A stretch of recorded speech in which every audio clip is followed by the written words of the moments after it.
Hello guys! Hello Gemini! Welcome dito sa aking channel, Kapalaran 888. Welcome Gemini! Alamin natin kung anong messages. Vibration, gabay, energy para sa inyong lahat. Ito ay general reading, so pwede kang makaresonate.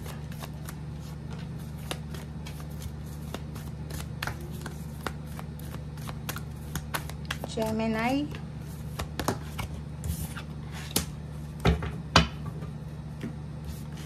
Okay, so money, 7 heavenly virtues, wow, Gemini, and leadership. Okay, sa linggong ito, napakaganda ng baraha mo, Gemini, kasi ang unang baraha dito is mahahanap mo yung paraan para makuha mo yung abundance, lalo na sa usaping pera. So, if ever man may mga iniisip kayong isettle na bills or mga issues tungkol sa financial nyo, sinasabi ng barahan na mahahanap mo yung solusyon tungkol sa pera or sa abundance or sa kung ano pa man. Second is 7 heavenly virtues, keys to goodness. Sinasabi ng baraha sa'yo dito na sobra kang magiging grateful, sobra kang magpapasalamat sa Panginoon, sobrang saya, sobrang sobra kang grateful, sobra kang thankful sa kung ano man ito na blessings, abundance na posibleng i-grant sa iyo ng universe or ng ating Panginoon sa linggong ito. Leadership, nakikita natin na if naghihintay ka ng promotion sa trabaho, salary increase, or any leadership awards, or kung ano man siya, sinasabi ng baraha sa'yo dito na may darating, may power, empowerment, or leadership, or kung ano man to na darating sa'yo.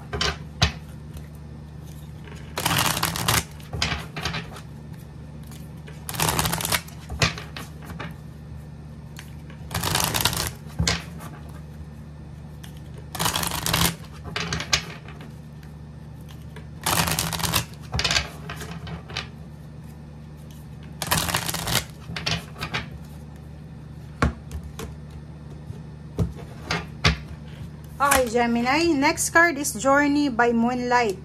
Wow. Believe in magic, guys. Sinasabi ng barahan na may magical na pangyayari sa buhay mo na hindi mo masyadong nakikita. May mga thankful ka, grateful ka sa blessings mo. Pero may iba sa inyo dito na hindi naniniwala sa milagro, miracles, magic. Diba? Parang ganun. So, manifestation. Hindi ko naniniwala. Unang-una kasi napatunayan nyo na lahat ng success na nakukuha nyo is sa pamamagitan ng hard work. So, ngayong linggong ito, sinasabi na magtiwala ka. Believe in magic na lahat ay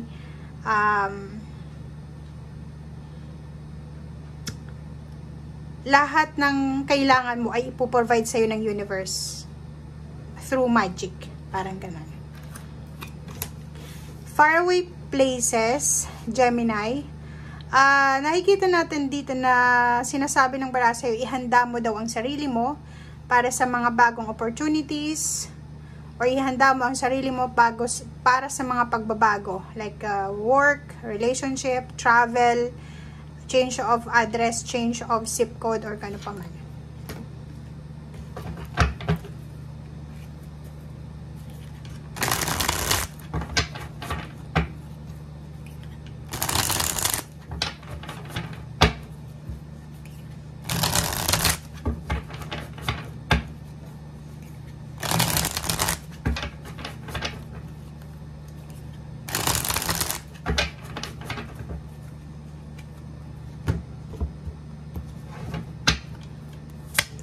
Okay, first card natin dito is 5 of Autumn.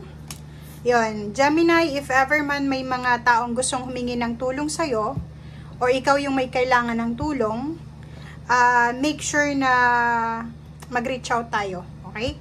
So, may mga tao sigurong nahihiyang humingi ng tulong sa'yo. So, make sure na aware kayo sa mga paligid nyo na hindi lahat ng taong nakikita nyo masaya ay masaya talaga. Minsan may mga problema, tapos kinikim-kim lang nila. Or ikaw ito, If ever may problema ka, huwag mong sarilinin. Don't suffer alone, diba? So, kailangan mo humingi ng tulong, if ever man. Number 11, strength. Sinasabi ng baraha na kinakailangan mo ng sobrang strength and power para ma-overcome mo lahat ng challenges mo. Panatilihin mo yung pagiging mabuting tao mo. Panatilihin mo yung kindness and forgiveness sa puso mo. Okay? So, kasi yun yung trademark mo eh. Diba?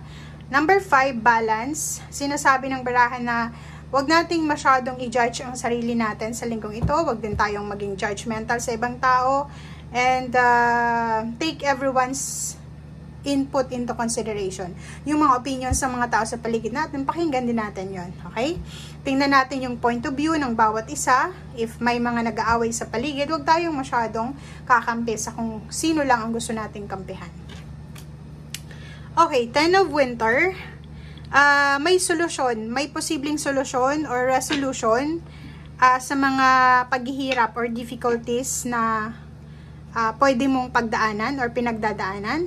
May problema ka na posibleng ma-resolve ngayong linggong ito. Kung ano man tong mabigat na pasanin mo sa iyong dibdib, may posibleng pagtatapos. May ma-overcome ka this week. Okay? Makinig ka sa sinasabi ng puso mo, makinig ka sa kung ano yung tinitibok ng puso mo. Trust your intuition. And huwag kang gagawa ng isang desisyon na alam mo na hindi ka sigurado. Awakening, sinasabi ng baraha dito na if ever hindi ka sigurado sa decision making mo, mag-pause ka muna. Huwag kang gagawa ng desisyon. Hintayin mo munang matapos ang linggong ito, tsaka ka gumawa ng decision making. Next card is 6 of winter. May mga positive changes or positibong pagbabago na posibleng parating sa'yo. So, makakahinga ka ng malalim sa linggong ito. May mga news of travel or relocation or kung ano man ito na posibleng balita na darating sa'yo. Yun nga, nakikita mo dito, sobrang grateful. Sobrang grateful, thankful ka, Gemini, dahil marami kang isi-celebrate sa linggong ito. Makakaramdam ka ng sobrang peace, happiness, contentment, lalo na sa personal and your financial na buhay. And yun, kung ano man itong magbabago sa buhay mo, ano man itong magsisimula, it's either new love, new relationship, new money, new career, new places, new adventure, trust yourself, zero the fool, take a risk, baka ito na yung matagal mong hinihintay. Okay? So, yan guys ang sinasabi ng baraha. Maraming salamat. Bye!